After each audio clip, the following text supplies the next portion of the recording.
pour quelques mots qu'il pensait si fort dehors. Frédéric Gersal va vous raconter ça, évidemment. Ce n'est pas la première fois qu'il est arrêté, mais revenons sur ce qui s'est passé avant. Qui est cet homme-là et pourquoi il a à ce point entraîné la colère de tous ceux qui gouvernaient dans ce pays-là? Il a trop raconté, en fait. On a voulu le museler une fois de plus, le faire taire. Il est né en 1918 dans le Nord-Caucase. Dramatique naissance, puisqu'il est né en décembre 1918 et il n'a pas connu son père. Son père est mort 6 mois avant sa naissance. Il revenait de la guerre de 14 et il est mort d'un accident de chasse terrible. Et il n'est même pas mort à la guerre, il est mort en rentrant et lors d'une partie de chasse. Et c'est donc 6 mois avant la naissance de son fils. Donc Alexandre Solzhenitsyn voit le jour dans ce petit cocon avec sa maman. Il va faire quelques études et des études poussées. Il voudrait faire des études de littérature, mais malheureusement l'université de Rostov où il se trouve ne donne pas cet enseignement.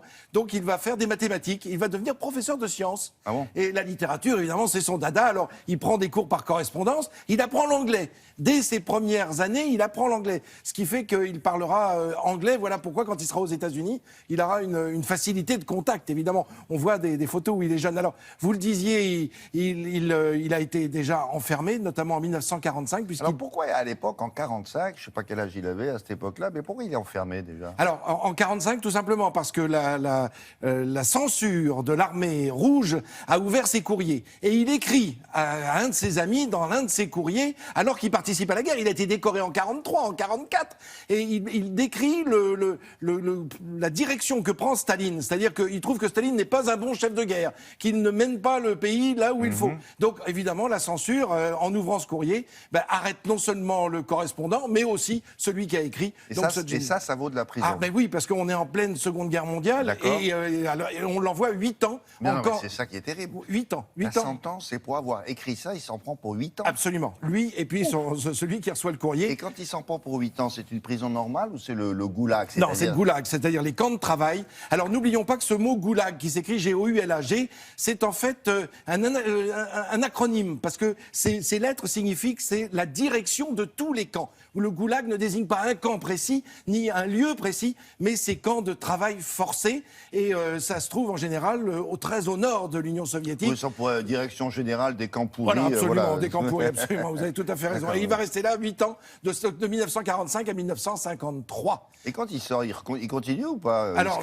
c'est-à-dire qu'il a été un petit peu exclu, il est mis de côté, puis il commence à écrire. C'est là où il commence à écrire Une journée d'Ivan Denisovitch, un de ses livres, un de ses grands succès, qui raconte l'histoire de cet homme pris dans les camps. On regarde des images. Il raconte le goulag. Il raconte le goulag. Et alors, ce qui va occasionner cette seconde arrestation importante, regardez là, le voilà avec son matricule CH262, lorsqu'il était dans ce camp de travail pendant 8 ans, de 1945 à 1953. Alors que je le rappelle, en 1943 et 1944, il a été décoré par l'armée rouge. Donc c'est dire si ce régime est absolument drastique, dramatique. Et lorsqu'il ressort, je vous le dis, il commence à écrire donc Une journée d'Ivan Denisovitch, puis Le pavillon des cancéreux, qui raconte à l'intérieur d'un hôpital la vie quotidienne des médecins, des infirmiers et des malades. Lui-même ayant eu un cancer de l'estomac, et il s'en est sorti absolument de façon tout à fait étonnante, surprenante même pour le corps médical. Mais nous sommes en 1974, là, pour rappeler cet anniversaire de février 1974, alors qu'il vient de recevoir le Nobel de littérature. On lui a donné en 1970. Vous pensez bien que l'Occident lui a offert ce prix Nobel, non seulement pour son œuvre, évidemment, comme toujours, mais aussi sans doute pour le sortir des griffes de l'Union soviétique. Et lorsqu'il est arrêté en 1974, en fait, c'est parce qu'il vient d'écrire L'archipel du Goulag.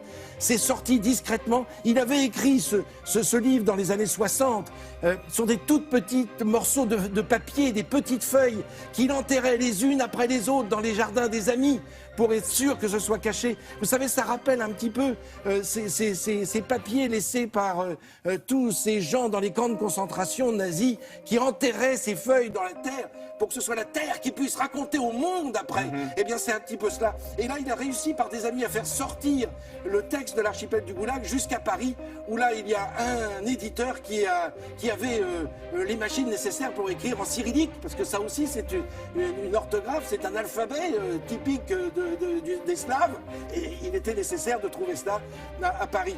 Alors là, on le voit, c'est en 2008, c'est son enterrement.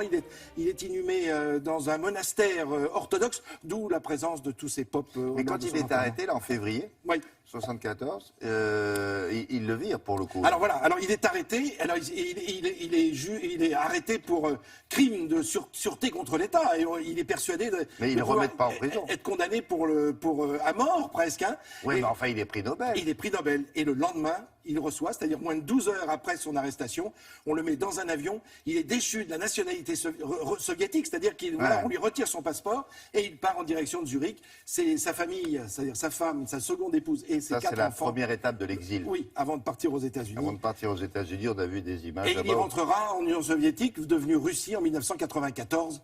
Et puis après, même Poutine lui rendra hommage lorsqu'il arrivera au pouvoir.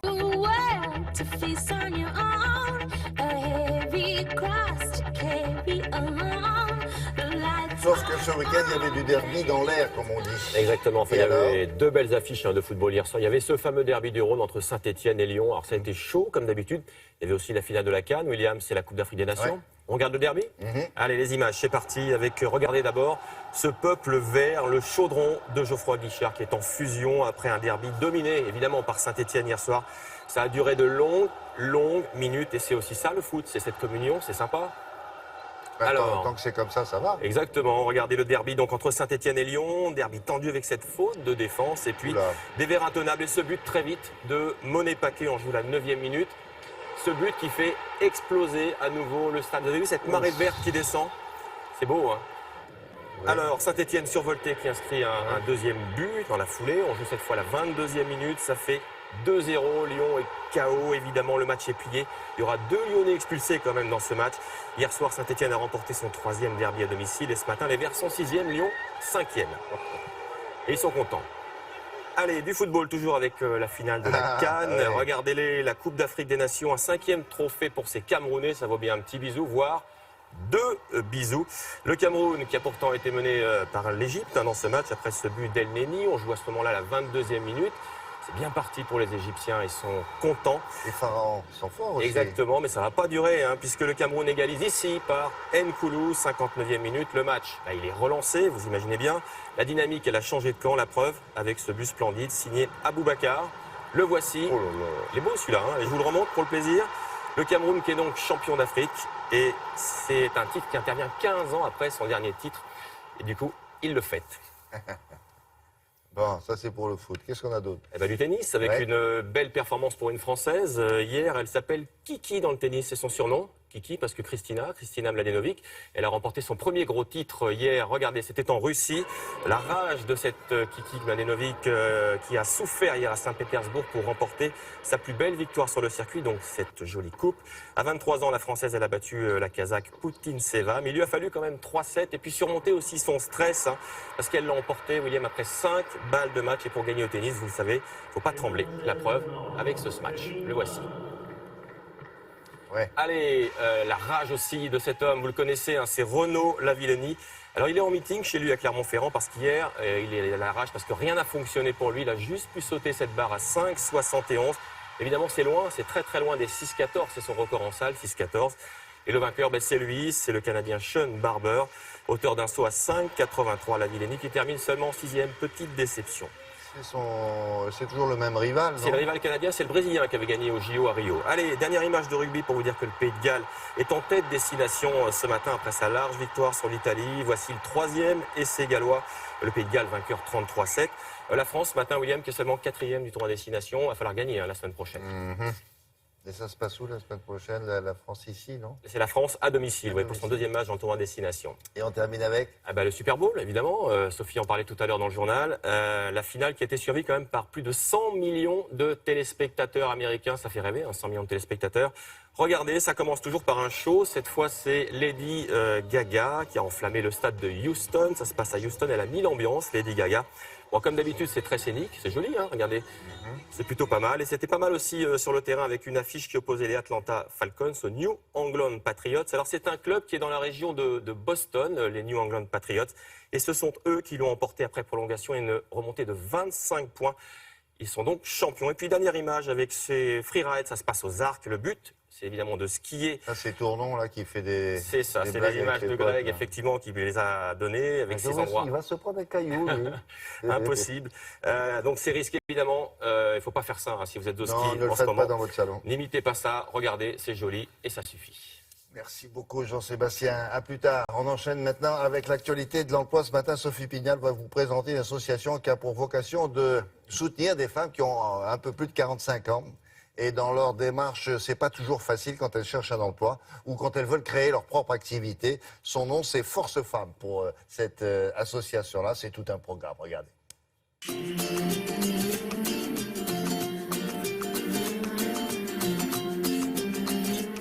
Chaque année, l'association récompense des créatrices d'entreprises. Parmi les lauréates 2016, Virginie.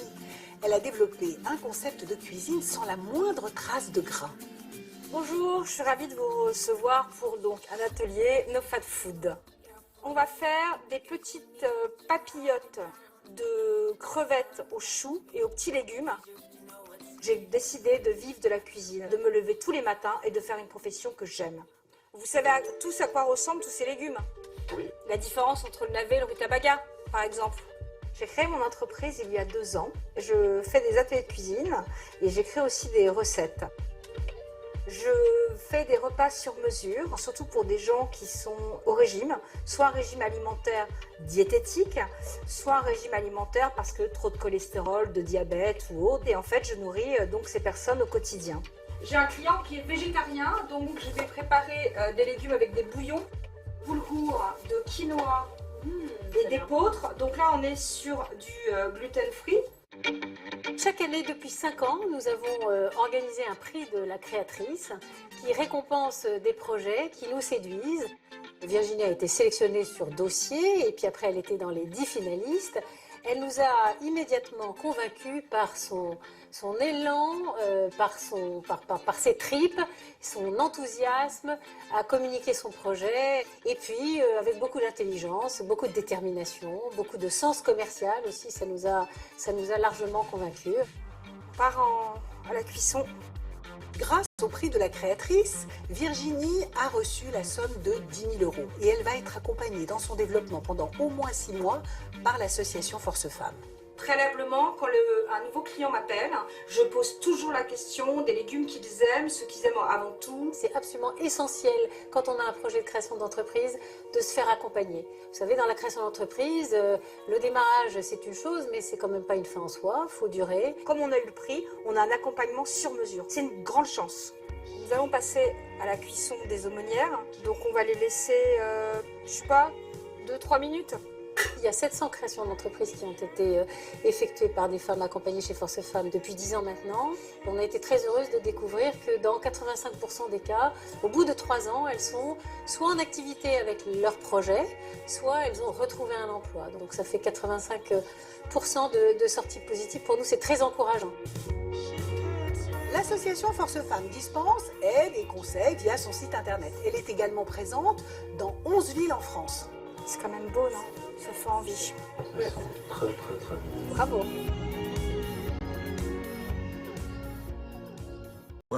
Direction Berlin, nous attend maintenant Sophie Rodier pour nous parler d'un sujet qui provoque là-bas des discussions sans fin, assez houleuses d'ailleurs, à savoir une question, les seniors au volant sont-ils potentiellement dangereux? Ça c'est la question. Alors il faut savoir qu'en Allemagne, comme en France d'ailleurs, le permis de conduire est délivré à vie. Ça veut dire qu'il n'y a pas de limite d'âge. Et récemment, en Allemagne, de graves accidents provoqués par des personnes âgées ont relancé le débat. Et pour le coup, tout le pays en parle, je suppose, Sophie. Bonjour.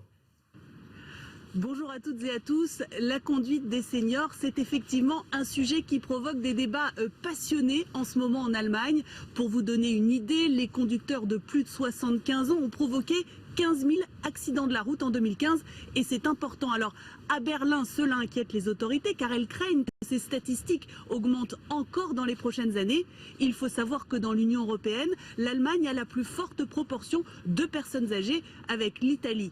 Alors pour éviter que cela ne devienne un problème majeur, les compagnies d'assurance allemandes se sont saisies du dossier et réclament des mesures. C'est ce que vous allez voir dans ce reportage réalisé avec Brice Boussoir et Julien Méchaussy. L'accident a eu lieu dans le sud de l'Allemagne.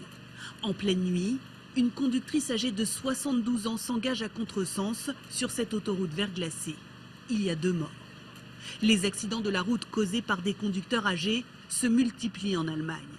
Voilà pourquoi Willy Godden a décidé de laisser sa voiture au garage. J'ai 94 ans, c'est un peu trop dangereux pour moi maintenant. C'est pour ça que je ne conduis plus. Une décision difficile, c'est sa fille qui l'a persuadé d'abandonner la conduite. J'ai dû beaucoup argumenter, mais maintenant c'est bon. Il l'a accepté.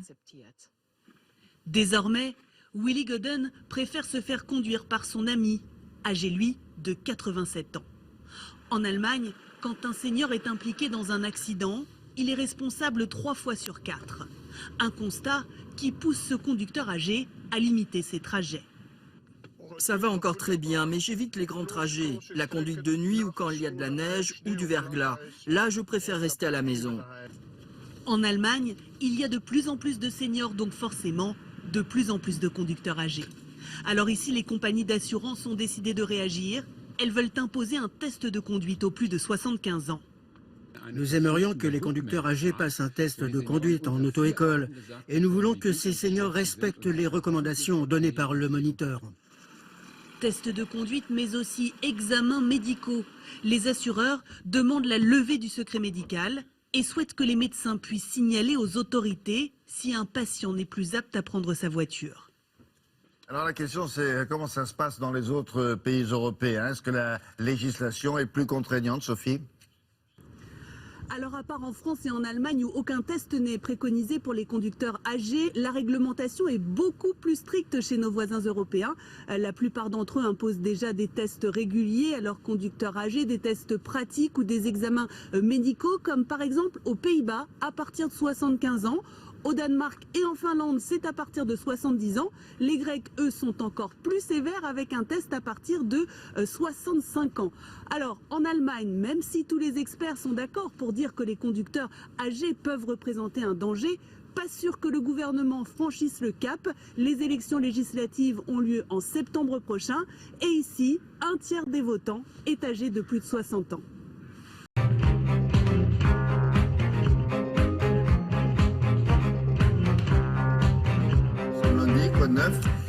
Bonjour William, bonjour à tous. Bienvenue dans le kiosque du lundi. Effectivement, un kiosque traditionnellement éclectique où l'on trouve un peu de Front National, du côté de Libération et de la Croix, un peu de gauche en mal de rassemblement, ça c'est l'humanité, un peu de Fillon du côté du Figaro, bref, un peu de campagne électorale, mais pas seulement. On sent bien que tout le monde est en stand-by sur l'affaire Fillon en attendant l'intervention télévisée prévue pour aujourd'hui et au cours de laquelle il devrait essayer de se refaire un profil de présidentiable.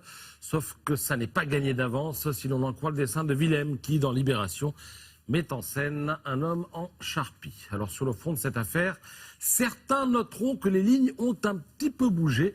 Si vous êtes attentifs, vous lirez dans un coin de page, dans les Échos, ce petit verbatim de Jean-Pierre Raffarin. C'est lui qui a la légitimité et peut éventuellement la transmettre, dit-il, à propos de François Fillon. Cette citation fait écho à l'article que publie le Figaro où il est question de Juppé. La semaine dernière, il ne s'imaginait pas en plan B. Aujourd'hui, il n'exclut plus de prendre la relève sous certaines conditions. Alors j'ai lu, pour connaître les conditions, eh bien la condition majeure, c'est qu'il veut le consensus autour de lui. Et pour obtenir le consensus, il se pourrait bien qu'il lui faille faire une place à François Baroin au moment de choisir un locataire pour Matignon. Et le consensus, il faut qu'on lui demande. Voilà, et qu'on le supplie un peu même. Voilà pour les spéculations donc nationales. À l'étranger, ce qui prédomine, c'est la claque que Trump vient de se prendre par la justice américaine qui lui demande de remballer son décret interdisant aux musulmans d'Irak, d'Iran, de Somalie, du Soudan, bref, de 7 pays, de pénétrer sur le territoire américain. Trump promet de casser, je cite, l'opinion du prétendu juge à l'origine de cette décision, renforçant ainsi son image liberticide. Et à ce propos, certaines unes de magazines à l'étranger risquent de faire date. Vous les verrez sur le site internet de Libération. Alors le New Yorker suggère que la flamme de la liberté est désormais éteinte. Il faut savoir que le New Yorker est une institution et que chacune de ses couvertures dessinées porte un message en général pertinent sur la société contemporaine. Quant à l'allemand Spiegel, qu'on a vu et qu'on va peut-être voir, eh bien c'est sans doute le plus prestigieux des magazines d'Europe. Et d'ailleurs, l'illustrateur de la couverture est né à Cuba et s'est installé aux États-Unis sous le statut de réfugié dans les années 80. Et là, celui qui a fait le New Yorker, c'est un dessin, on ne sait pas qui c'est. C'est un dessin, et je n'ai pas le nom du dessinateur, mais je peux le retrouver. Je pense à Sampé qui a souvent dessiné pour les couvertures. Exact, Sampé l'a beaucoup fait pour le New Yorker. Pour le New Yorker. Alors d'autres couvertures marquantes, celle de The Economist qui portraiture le président américain en rebelle pyromane façon Bansky, et surtout alors celle d'un magazine irlandais qui fait tout simplement de Trump une cible. Why not? Pourquoi pas? Pourquoi pas un assassinat? Alors même si en page intérieure le magazine explique que ce serait mal, que ce serait très mal, eh bien la couverture quand même laisse pantois. Sinon, en ce lundi où l'on parle un peu de tout, eh bien, il se pourrait bien que votre banquier vous cause meilleur, comme on dit, ou comme on ne devrait pas dire quand on respecte la langue.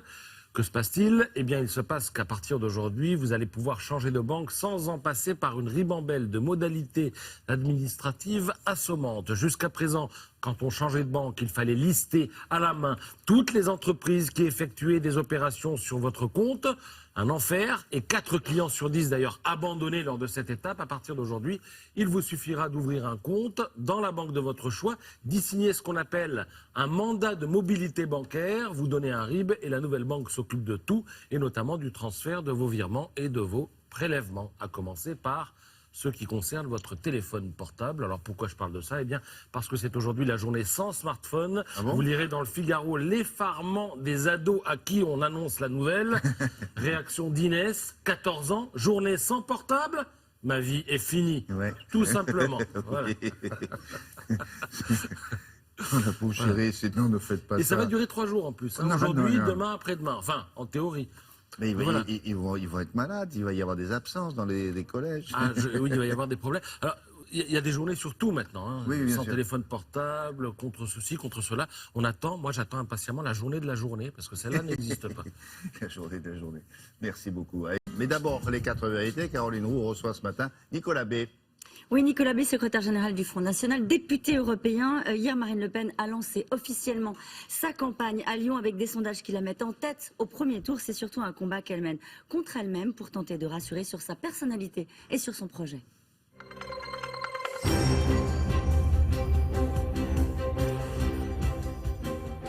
Bonjour Nicolas Bay. Bonjour. Nous allons parler des 144 propositions du Front National, de ce top départ, on peut le dire comme ça, de la campagne de Marine Le Pen. Mais d'abord, à Aulnay-sous-Bois, 4 policiers ont été mis en examen, l'un pour viol, les autres pour violence volontaire sur un homme de 22 ans après son interpellation. Est-ce que vous parlez de bavure ? Non, c'est pas une bavure, c'est en tout cas des faits qui, s'ils sont confirmés, sont graves, répréhensibles et doivent faire l'objet de sanctions, comme c'est toujours le cas dans ce type de situation. Maintenant, ça ne doit pas être l'occasion non plus de jeter l'opprobre sur toute une profession. Nos policiers, nos forces de l'ordre font un travail admirable dans des conditions extrêmement difficiles. Ils sont ciblés par le terrorisme, ciblés par la délinquance, par la criminalité dans notre pays. Donc ils doivent être soutenus par les pouvoirs publics, c'est pas toujours le cas.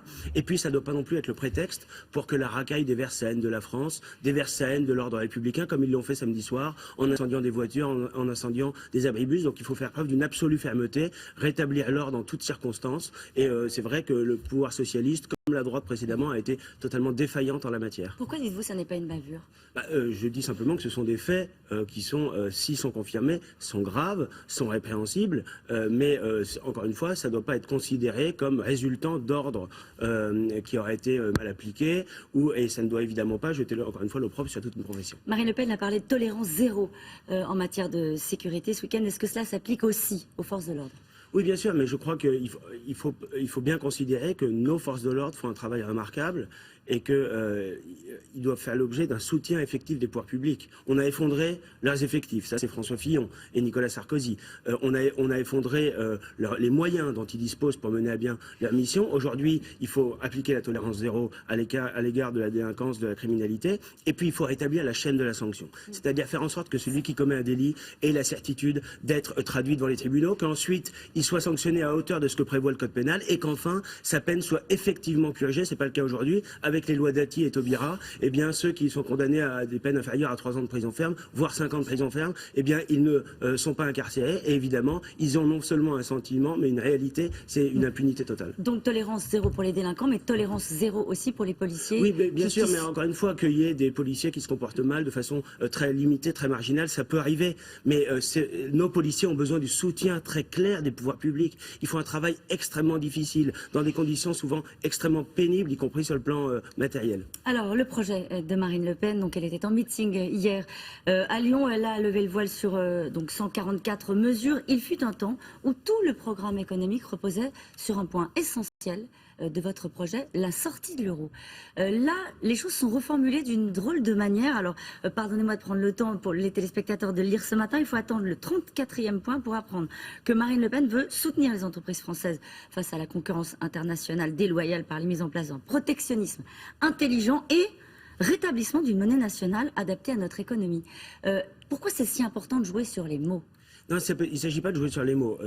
La sortie de l'euro a jamais été l'alpha et l'oméga de notre projet européen, de notre projet politique, pardon. D'une manière générale, nous voulons retrouver nos souverainetés, c'est-à-dire notre liberté de nation en matière législative, c'est-à-dire que l'Assemblée nationale ne fasse pas que transposer des directives européennes, notre souveraineté territoriale, la maîtrise de nos frontières, notre souveraineté économique et monétaire, c'est-à-dire une monnaie au service de l'économie. Mais notre projet économique, il ne se limite pas à ça. Notre projet économique, c'est à la fois l'État qui joue son rôle, le patriotisme économique, la protection de notre économie, y compris éventuellement par des barrières douanières, c'est cette taxe de 3% qui est évoquée dans le projet, mais un État qui ne joue que son rôle, c'est-à-dire qui permet la liberté d'entreprendre, qui allège la fiscalité, qui allège les charges, les contraintes administratives, qui aujourd'hui paralysent notre économie. On a en fait en France tous les défauts cumulés de l'ultralibéralisme et du socialisme. Et c'est à ça qu'il faut mettre fin. Pour revenir très simplement, très concrètement sur la sortie de l'euro, c'est important, l'euro, les Français l'utilisent tous les jours dans leur vie quotidienne, et il fut un temps, encore une fois, où Marine Le Pen disait « moi j'arrive aux responsabilités, je vais à Bruxelles, etc. Je sors de l'euro, c'était aussi simple que ça parce qu'il fallait le décider. Aujourd'hui, combien de temps vous donnez pour sortir de l'euro ? En fait, c'est dans le cadre de la renégociation des traités européens. Donc, ce serait sur les quelques mois qui suivraient son arrivée aux responsabilités. Et si cette renégociation est impossible, à ce moment-là, on en passera par un référendum. Il s'agit pour nous, en tout cas, de faire évoluer l'euro monnaie unique qui dessert nos intérêts, qui sert sans doute les intérêts de l'Allemagne au détriment de la plupart des pays de la zone euro, vers une euro monnaie commune, c'est-à-dire une monnaie d'échange international, mais qui serait constituée d'un panier de monnaie nationale, c'est-à-dire que nous aurions à nouveau une monnaie qui est évaluée en fonction de notre économie, en fonction de nos intérêts. On a une balance commerciale qui est déficitaire de 50 milliards d'euros. On aurait évidemment intérêt à avoir une monnaie moins fortement évaluée qu'on pourra utiliser comme un véritable outil économique. Aujourd'hui, ce n'est pas le cas. Est-ce que vous avez pris conscience que la sortie de l'euro balancée comme ça dans le débat public était une forme d'inquiétude, suscitait une forme d'inquiétude pour vos électorats et ceux que vous vouliez convaincre, sincèrement, Nicolas Je vois surtout que beaucoup d'économistes, progressivement aujourd'hui, sont obligés de se rallier à ce constat que nous faisons, que l'euro n'est pas forcément viable à long terme et ne sert pas nos intérêts. Maintenant, il n'a jamais été question pour nous de fragiliser notre économie ou de renverser brutalement la table. Nos positions ont été un peu caricaturées. C'est pour ça que ce projet de Marine Le Pen, ces 144 engagements, c'est l'occasion de repréciser, de remettre en perspective les différents aspects de notre programme. Et en effet, il est indispensable de retrouver notre liberté, y compris en matière monétaire, parce que c'est évidemment le moyen le plus performant pour défendre demain notre économie. Pour Emmanuel Macron, vous ne parlez pas au nom du peuple, mais au nom de vos aigreurs. Ils parlent pour eux-mêmes, dit Emmanuel Macron, de père en fille, de fille en nièce. Le principal adversaire aujourd'hui de Marine Le Pen s'appelle Emmanuel Macron. Emmanuel Macron, je crois que c'est en tout cas, il est emblématique du système. C'est le banquier d'affaires devenu ministre socialiste qui aujourd'hui essaye de se défaire du bilan du quinquennat qui est le sien. Je rappelle que son bilan à Bercy, c'est 400 000 chômeurs supplémentaires. Ça ne le met pas en meilleure situation, je pense, pour donner des leçons aujourd'hui. Je crois qu'on avait deux images très fortes hier dans les meetings à Lyon. Celui d'Emmanuel Macron où flottait partout le drapeau de l'Union européenne et celui de Marine Le Pen où c'était le drapeau français. Emmanuel Macron qui hier a expliqué qu'il n'y avait pas de culture française. Emmanuel Macron surtout, dont on ignore toujours le projet.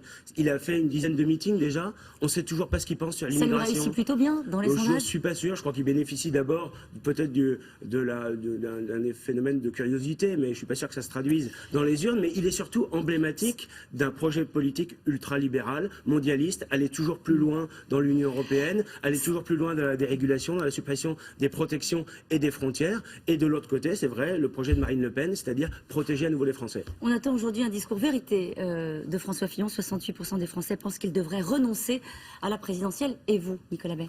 Écoutez, ça c'est le problème interne de sa famille politique. Moi ce que je vois surtout, et ça fait un peu sourire, c'est qu'on a tout un tas de responsables des Républicains qui en appellent à Alain Juppé, c'est-à-dire ils voudraient remplacer quelqu'un qui est soupçonné d'emploi fictif par quelqu'un qui a déjà été condamné pour des emplois fictifs. Vous en parlez vraiment des emplois fictifs? Vous voulez qu'on en parle ce matin? On peut en parler parce qu'on est très à l'aise sur les sujets. C'est vrai, vous êtes très à l'aise sur le sujet? sujet? Oui, très à l'aise, parce que ça n'a rien à voir. François Fillon... Donc on le parle juste pour les gens qui nous regardent, il y a des emplois, donc une affaire d'emploi fictif au Parlement européen. Et donc le Front National a refusé de rembourser la somme Bien de 300 sûr, 000 on est euros. accusé par le Parlement européen qui utilise un levier administratif pour nous combattre politiquement. Hein. Monsieur Welle, secrétaire général du Parlement européen, et l'ancien porte-parole électoral de Mme Merkel. Mais ça n'a rien à voir. On reproche à nos assistants parlementaires de trop travailler, d'être des assistants parlementaires et d'être aussi des militants politiques. Mais ça, c'est le mandat que nous ont confié les électeurs. Nous sommes l'opposition au sein du Parlement européen, au sein de l'Union européenne, et en l'occurrence une opposition particulièrement utile et efficace. Merci beaucoup Nicolas Best. C'est à William. Merci Caroline, à demain. Savoir bien réagir.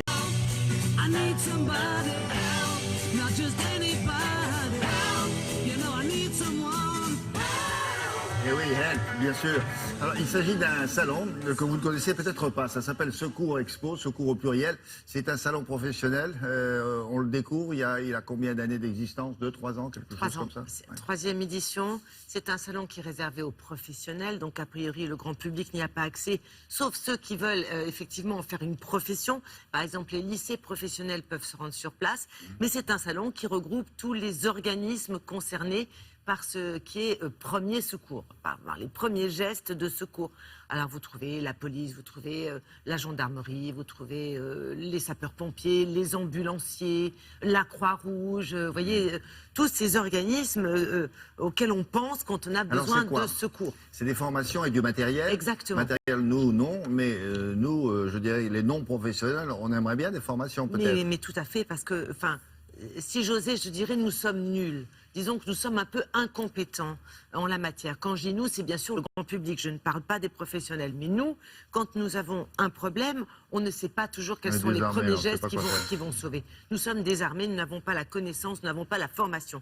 Alors c'est valable pour la maison, hein, les accidents domestiques. Vous avez votre conjoint qui se trouve mal. C'est valable aussi sur la voie publique.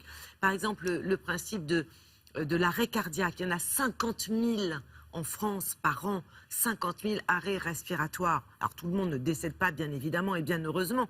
Mais enfin, il faut savoir faire ce qu'il faut dans les premières minutes. Et puis, il y a aussi, bien sûr, cette épée de Damoclès que nous avons en permanence maintenant au-dessus de notre tête et qui s'appelle le risque d'attentat. Comment faire, comment prévenir, comment contribuer à la prévention sur le risque d'attentat. Donc nous avons eu la chance de pouvoir nous rendre sur place et nous avons rencontré les organismes les plus connus en la matière, y compris ceux qui font de la formation. Regardez, c'est en image.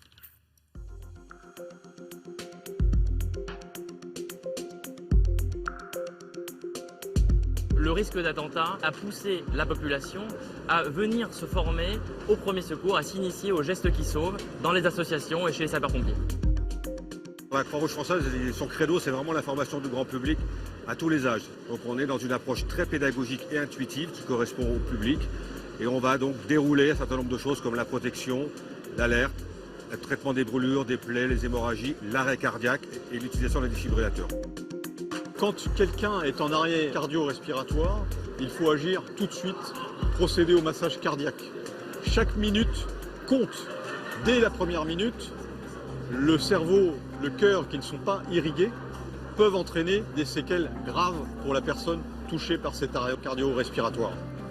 En massant, on permet de sauver la personne jusqu'à temps que les secours arrivent et les secours prendront le relais. Sur la voie publique, vous êtes confronté à quelqu'un qui s'écroule, qui s'est cogné, qui est percuté par un véhicule et qui tombe. La personne n'est pas consciente, elle ne vous répond pas, elle ne serre pas vos mains, elle ne cligne plus des yeux. Il faut la mettre en position latérale de sécurité. C'est quoi la position latérale de sécurité? C'est mettre la personne sur le côté pour éviter qu'elle ingurgite ce qu'elle déglutit. Ensuite, une fois qu'elle est en position latérale de sécurité, il faut appeler les secours. En tout état de cause, face à une situation exceptionnelle de type fusillade, il faut arrêter les hémorragies. C'est comme ça qu'on sauve les personnes. Comment sauve-t-on d'une hémorragie? Le sang coule abondamment. Il faut faire un garrot avec une cravate, une ceinture et faire un lien suffisamment serré jusqu'à temps que l'hémorragie s'arrête. Chaque citoyen peut être amené à lutter contre le terrorisme. J'invite chaque personne à composer des appels d'urgence si vous estimez qu'il y a quelque chose de suspect autour de vous. Ce n'est pas de la délation, c'est de la prévention. On a 100 000 personnes qui ont été formées et initiées au premier secours l'année dernière. Et ça, c'est grâce à l'ensemble des acteurs professionnels qui sont représentés ici à Secours Expo. Et les formations sont pas trop longues, c'est à la portée de tout le monde. Une formation est à la portée de tout le monde. Au niveau de la Croix-Rouge, ce sont des citoyens qui donnent cette formation. Ouais. Ça va de 4 heures à une journée complète. Même il y en a qui durent une petite heure jusqu'à une journée complète. Donc il ne faut pas hésiter à se former. Ça a été le cas là, depuis quelques années, il y a, évidemment, et notamment depuis les derniers tragiques attentats sur Paris. Eh bien, on a beaucoup de personnes qui vont se former et c'est une bonne chose. Ça n'engage à rien. Il vaut mieux connaître ses premiers gestes. Alors, c'est une démarche volontaire. C'est nous qui allons nous adresser. Et pourquoi ça ne se fait pas en entreprise? Dans une entreprise comme celle-ci, où nous sommes très nombreux. Comme on dit, c'est une excellente question. Mais c'est vrai. Mais bien sûr. À tour de rôle, comme ça, on irait se former. Il faudrait absolument. À suivre.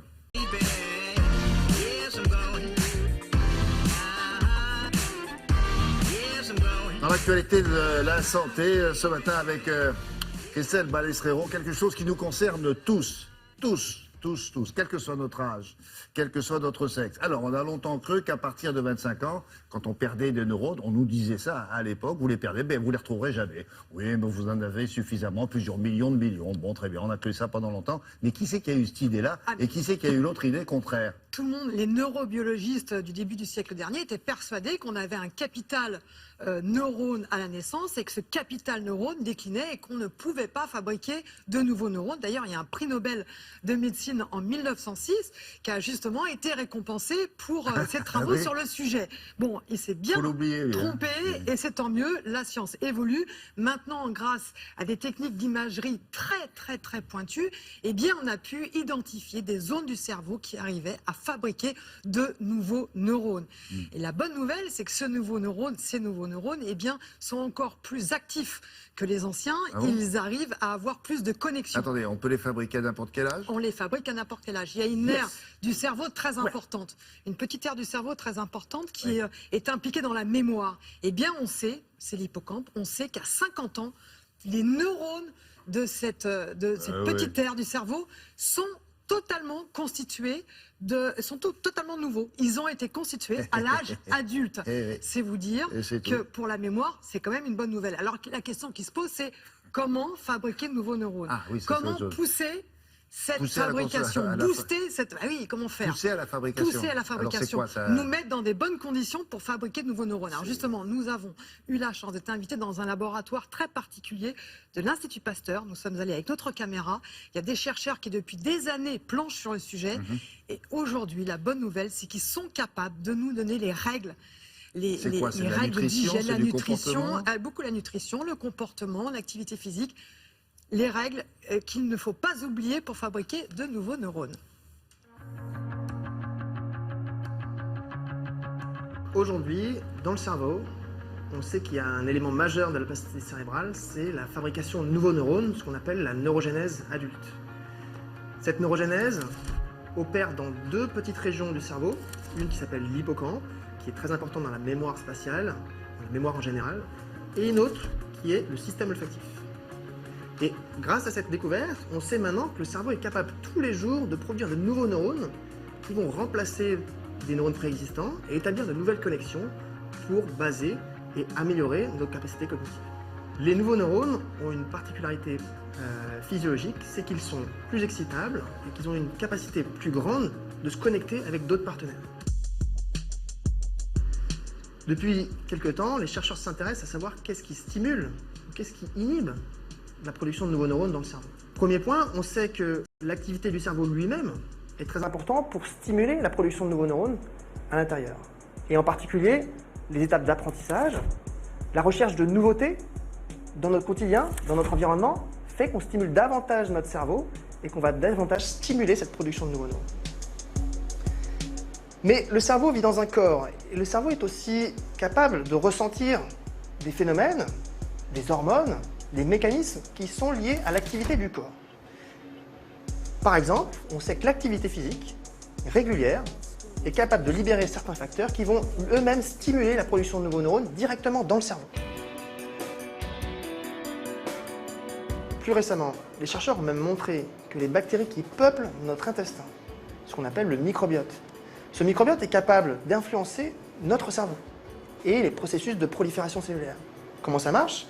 Ces bactéries sont capables de libérer certains facteurs qui peuvent influencer le système immunitaire ou voire directement diffuser par le sang jusqu'au cerveau pour influencer des processus synaptiques comme la prolifération neurale. A contrario, plusieurs paramètres peuvent aussi inhiber et diminuer la production de nouveaux neurones dans le cerveau.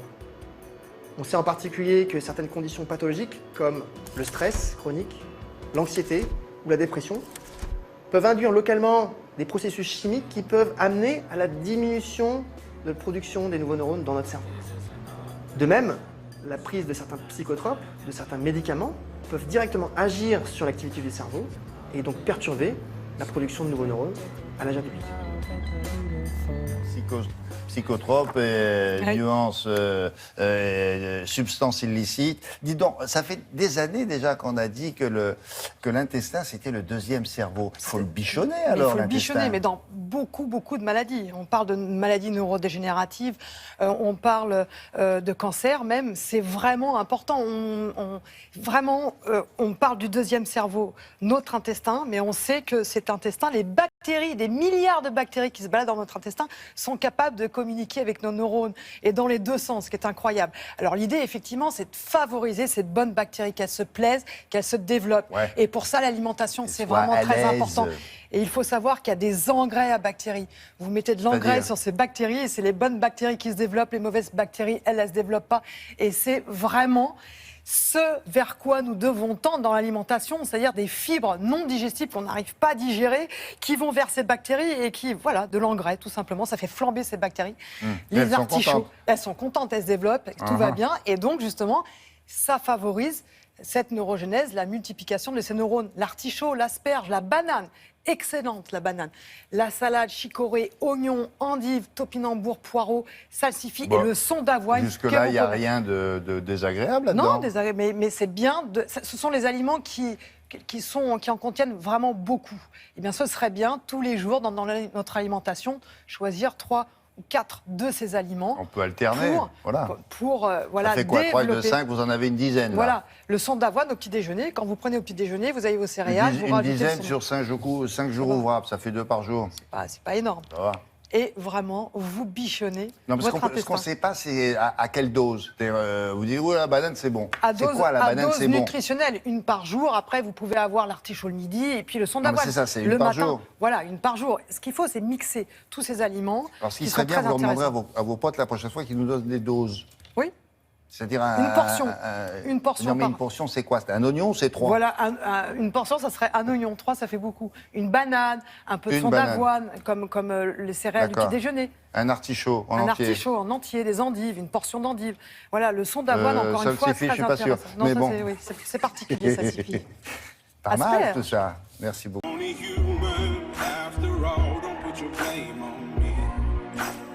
Voilà, avec Marie-Man Joglou, on va s'intéresser.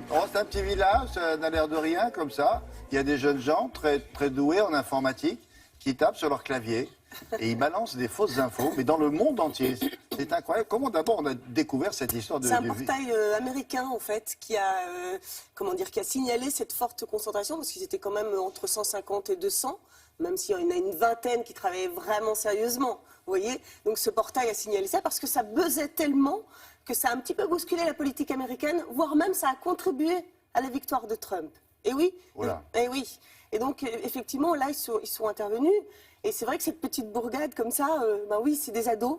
C'est des ados qui ont juste des bases de web et de programmation, mais ils ont juste compris un truc essentiel, c'est qu'ils pouvaient se faire énormément d'argent en faisant très peu d'efforts. Juste en divulguant une idée qui soit assez provocatrice, qui soit vraiment dans le sensationnalisme, et puis en attendant évidemment les clics, parce que plus vous cliquez sur Internet, parce que vous diffusez l'information sur Facebook, plus vous cliquez et plus vous gagnez de l'argent. Oui, en plus, surtout aux États-Unis. Plus l'info se répand. Et plus l'info se répand. Mais surtout, il y a une info aussi très importante, c'est qu'aux États-Unis, il faut savoir que 40% des Américains se renseignent sur Facebook concernant l'information. Donc ils sont accros à Facebook, vous voyez. Donc voilà, donc... Et le petit pays, on n'a pas dit le pays au fait, le petit village? C'est Vélès.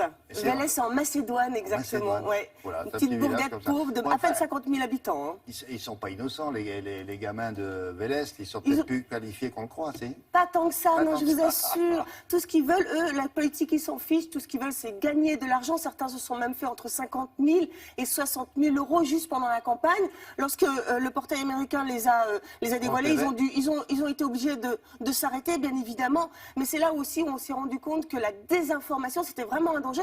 En revanche, il y a des solutions. Regardez.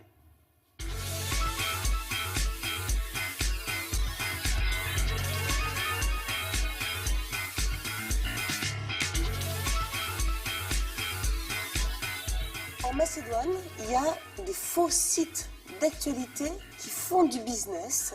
De quoi il s'agit exactement? C'est une des surprises en fait de la campagne présidentielle américaine. On a vu éclore dans une toute petite ville que personne connaissait jusqu'ici, qui s'appelle Vélez, une quarantaine de milliers d'habitants, eh bien plusieurs dizaines de sites pro-Trump.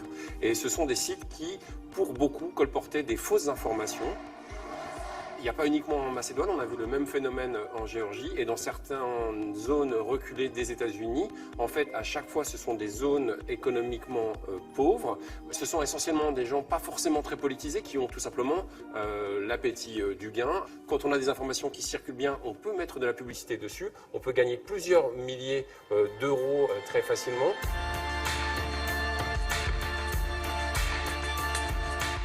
On l'a vu encore une fois sur cette information du soutien officiel non avéré, je le rappelle, du pape à Donald Trump qui était partagé des millions de fois. Eh bien, c'était une information fausse et c'est toujours très difficile après de réparer une information fausse parce qu'il y a très peu de démentis. Et puis, on voit également un autre prisme très dangereux des réseaux sociaux, c'est-à-dire que vous ne lisez que les informations que vous avez envie de lire. Facebook, par exemple, va regarder sur quel lien vous avez cliqué précédemment et va remettre plus en évidence les informations qui vont plus vous plaire. C'est-à-dire que le gros danger, c'est de vivre en vase clos. On est de moins en moins ouvert au monde extérieur et aux avis différents du sien. D'accord, mais alors, comment faire la part du vrai et du faux? Alors, la vraie arme pour lutter contre les mauvaises informations, c'est ce qu'on appelle le fact-checking. En fait, il faut d'abord voir d'où vient l'information, si elle vient d'une seule source ou de plusieurs sources. Est-ce que ces sources sont sérieuses? Il faut également se méfier de certaines imitations de sites internet de grands journaux. Ce qui est intéressant, c'est de renouer en fait avec l'esprit critique. Il faut commencer ça dès le plus jeune âge, apprendre aux jeunes enfants à lire avec un esprit critique les informations qu'on reçoit, pas uniquement tout accepter, pas uniquement tout partager, tout simplement pour bien se faire voir de ses amis, pour avoir l'impression d'être populaire et d'avoir beaucoup de likes. Il faut surtout que l'information soit vraie et qu'on soit bien informé.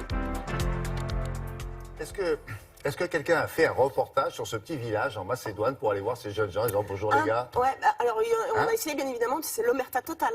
Depuis que. Non, mais évidemment, si vous arrivez en disant coucou, c'est moi la télé, non, il faut y aller doucement. C'est impossible de les interviewer, impossible. Certains journalistes ont effectivement réussi à interviewer un de ces jeunes, et effectivement, ils ont eu une petite interview, mais genre cachée et seulement par écrit. Pas de télévision, c'est pas filmé, c'est l'omerta totale. C'est arrivé à un très très haut niveau. Ah ouais, intéressant. À suivre, hein. Oui, à suivre. Zuckerberg, juste un petit mot, Zuckerberg aussi a annoncé aussi qu'il allait évidemment intervenir en ce sens pour vraiment mettre en place des organisations qui vont permettre en fait de vérifier ces informations en fait. Oui, Zuckerberg, c'est Facebook, c'est chez lui. Eh ben oui. Pour cause. Merci beaucoup. Mademoiselle Julia du Web, pour cause. Merci beaucoup. Mademoiselle Julia du Web, la cousine de Laura du Web, vous présente un nouvel outil mis en ligne depuis quelques jours. De quoi s'agit-il? C'est un outil d'information, William, qu'on va trouver sur Internet. Un nouvel outil vraiment mis en ligne il y a quelques jours, plutôt très astucieux. C'est un comparateur de programmes politiques. Mais c'est du vrai, hein, c'est pas du faux, celui-là. Justement, c'est pour ça que je vous précise par rapport au sujet que vous venez d'aborder. C'est mis en ligne par 4 ONG, Action contre la faim, Action Santé Mondiale, Car France et One, qui ont mis en ligne ce comparateur de programmes politiques. Vous voyez les petits bonhommes que vous voyez là? Ce sont tous les candidats à la présidentielle. Je les reconnais pas bien, là. Forcément, ils sont en train de de courir. Ils sont courent. tout petits. Je peux vous grossir un Est-ce peu qu'il y en a un qui l'image. est à l'arrêt, non? Il y en a pas. Il y en a qui n'ont pas bien démarré encore. Alors l'idée de ces ONG, ça va être de noter les candidats en fonction de leur déclaration, de leur programme et de leurs engagements. Alors évidemment, on est dans des domaines, William, de solidarité internationale, d'aide de la France aux pays en voie de développement. On va suivre en temps réel la progression de chacun. Reste à savoir évidemment qui finira la course en tête. On va pouvoir suivre ça jusqu'à la date des présidentielles. Le premier, là, c'est Mélenchon, suivi par Benoît Hamon et Yannick Jadot. Ah oui. Mais ça peut changer. Ah oui, d'accord. Et c'est un organisme, il a un parti, il a une tendance, et non. Ce sont des ONG, William, donc c'est 4 ONG différentes comme Action contre la faim qui ne sont pas politisées, dont le travail c'est vraiment d'œuvrer pour la solidarité internationale. Elles se sont réunies à 4 comme Santé mondiale ou Carouane, comme je vous l'ai dit, Car France et One. Et les candidats de droite et du centre, ils sont où là-dedans Les candidats du droite et de centre, regardez, François Fillon est ici, Michel Alliot-Marie est là. 4e ligne, François Fillon, il est là. Ah, il court encore là? Ah bah ils courent tous et ils ont plutôt intérêt à faire des déclarations et à derrière, proposer. il y a qui? Tout au bout, là, pour le moment, vous avez Poutou qui n'a pas encore déclaré quelque chose, ou Jean Lassalle non plus, qui est toujours au bout, Alliot-Marie qui n'a pas bougé. Ah, mais cela, c'est pas officiel encore. Ah bah ce sont des candidats. Potentiel. Potentiels. Bon, très bien. Allez, à suivre aussi. Merci. Actualité du théâtre avec Jean Fébio. On vous propose cette semaine la reprise de 2 excellentes comédies que vous connaissez peut-être, écrites par un duo célèbre et qui ont également fait l'objet d'adaptations au cinéma. Oui, tout à fait. Ce sont avec les 2 pièces cultes créées dans les années 90 par le duo Jaoui Bakri que tous les nostalgiques de Cuisine et Dépendance et d'un air de famille retrouvent l'inimitable univers de ces mémorables comédies.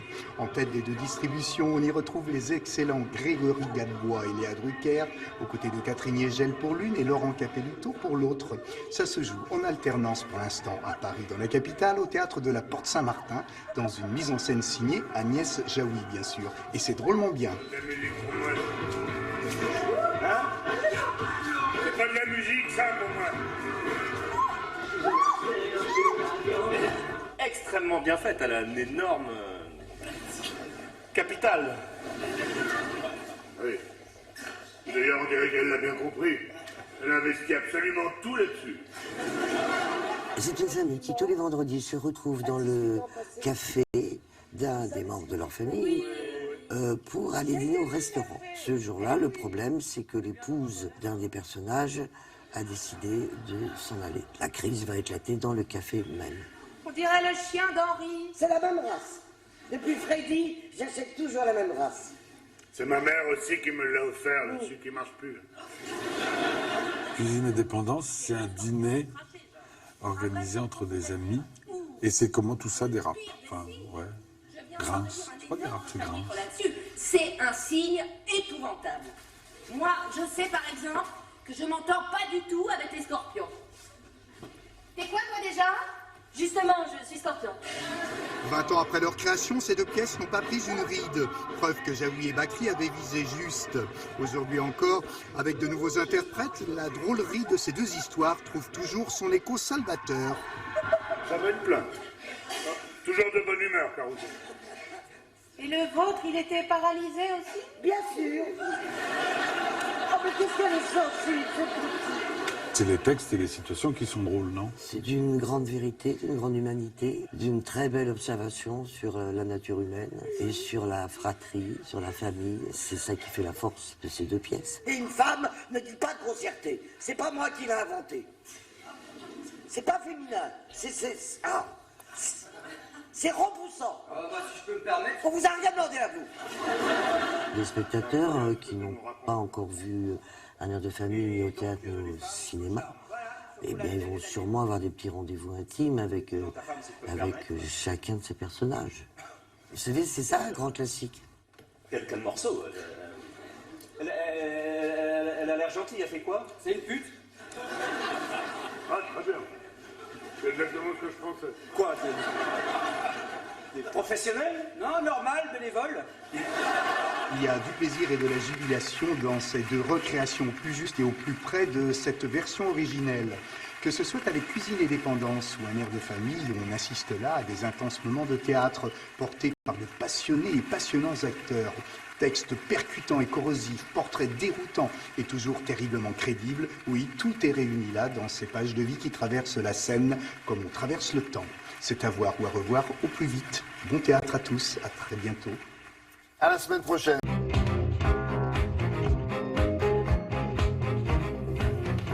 On commence par des gens qu'on connaît. Oui, monsieur Rimbaud, ça vous dit quelque chose? Oui. C'était quoi son métier? Il était poète. Hein, oui. Bon. Et là, on apprend qu'il a fait une BD, une bande dessinée, 7 dessins, qui sont légendés, Arthur Rimbaud, et qui vont être mis aux enchères par Sotheby's. Ce sera après-demain. Ces dessins sont estimés entre 100 et 150 000 euros. Et ces dessins, il les a fait à l'âge de 10 ans, en 1865. Ah oui. Voilà. Il y en a beaucoup comme ça? Il y en a 7. C'est une petite BD. Hein. Il avait 10 ans, il faut dire. Et alors, comme l'écrit 20 minutes ce matin, ces dessins auraient pu finir sur une porte de réfrigérateur. Mais maman Rimbaud n'avait pas de réfrigérateur. 1865. Elle les a gardés. Voilà. Aux enchères. 150 000 quand même. Hein. Dans le Figaro, il est question de Jean-Louis Trintignant, parce qu'il a une actu particulière, avec un nouveau récital de poésie. Il n'est pas seul sur scène, hein. Il y a une contrebasse, un accordéon, des violoncellistes. Il fait découvrir des poètes comme Gaston Miron, qui est québécois, mais aussi son petit-fils. C'est-à-dire qu'il va lire un texte de Paul Cluzet, qui est le fils de François Cluzet et de Marie Trintignant. De lui, Jean-Louis Trintignant dit qu'il écrit avec finesse et dans son texte, il parle d'un homme, je cite, à l'ouest de sa femme pour mieux entendre son cœur. C'est joli ça. Voilà. Une belle interview de Jean-Louis Trintignant dans le Figaro ce matin. On va faire le point maintenant sur Pierrette Bloch, artiste octogénaire, exposée actuellement à Paris, galerie Karsten Grève. Alors sa spécialité, c'est justement de faire des points. Alors, moi je suis ouvert à toutes les formes de l'art. Pas de méprise, j'étais, c'est vrai, un peu interloqué ce matin en découvrant ça dans Libération. Même si l'œuvre de Pierrette Bloch, vous devez le savoir, William, est présente dans les prestigieuses collections du MoMA de New York. Alors, vous voyez peut-être des oiseaux sur une ligne à haute tension ou les bâtonnets comme ceux d'un prisonnier qui compte les jours, vous savez, avant de sortir, ou le pelage d'une panthère, ou des scarabées en file indienne. En tout cas, comme l'écrit Clémentine Mercier dans Libération. Des voitures noires sur un parking. Voilà. Les visions surgies de tous ces alignements n'appartiennent qu'à celui qui les imagine. Ça, c'est bien trouvé. Alors moi, je suis épaté par la plume de Clémentine Mercier dans Libération ce matin. Il faut que je vous lise le début du papier qui accompagne ce tableau.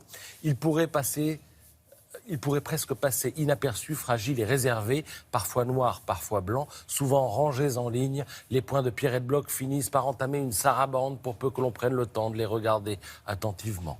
En dépit de leur ordre de façade, ils ne se ressemblent pas et chahutent sans jamais s'égarer. Chahutent sans jamais s'égarer, c'est joli. Petits ventrus pleins, mouchetés, parfois ovales, comme des empreintes digitales. Ils s'amusent de l'évidence et de l'infinie possibilité de leur forme, ces humbles poids jamais austères, tout à leur combinatoire, faussement régulier. C'est beau, c'est magnifique. Comment s'appelle cette journaliste Clémentine Mercier. Clémentine, elle est très forte. Mais c'est quasiment plus beau que ce que nous venons de voir. Et alors, le titre de l'œuvre, devinez ce que c'est, j'en aurais fini avec ça. Point noir? Non, sans titre. Ah oui. Oui, comme ça, voilà. Oui. Vous pouvez imaginer ce que vous voulez. Il a fini? Il faut qu'il ait fini. Ah bon? Vous pouvez pas laisser... Non, mais j'en avais d'autres. Bon, d'accord, tant pis.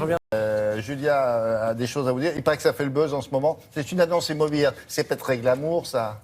Les annonces immobilières, on en trouve beaucoup des très insolites sur Internet. On a vu des villages, des châteaux, même des plateformes pétrolières en mer. Là, c'est assez étonnant. C'est une île déserte dans les Caraïbes. William, c'est une île privée au Belize. C'est une Anglaise qui vend son île privée pour le prix d'un 3 pièces parisien. Les enchères démarrent à 800 000 euros sur eBay. Et il n'y a pas tant que ça de preneurs. Alors, pour ceux qui n'ont pas vraiment les moyens, alors c'est toute petite bicoque, hein, mais c'est l'île entière qui est à vendre. Vous seriez voisine de Leonardo DiCaprio, qui a sa maison sur l'île d'à côté. Qui n'est pas la même, hein, la maison. La maison de Léo n'est pas tout à fait la même. C'est quand même assez hallucinant. Donc 800 000 euros pour un petit bout de paradis. Et si jamais, évidemment, vous n'avez pas les moyens, vous pouvez avoir la chambre pour 67 euros, l'île pour 67 euros sur Airbnb. En attendant de la vendre, il la loue. Donc c'est quand même un plan de dingue. Voilà, il faut il y a l'eau courante, je ne suis pas sûr. Il y a des petits bidons d'eau, les toilettes sèches. Ouais. Mais bon, c'est une île déserte. Il faut y aller on parlait de digital détox tout à l'heure. C'est l'endroit idéal. Oui, c'est ça. Faites attention au risque que vous nous oubliez là-bas. Merci.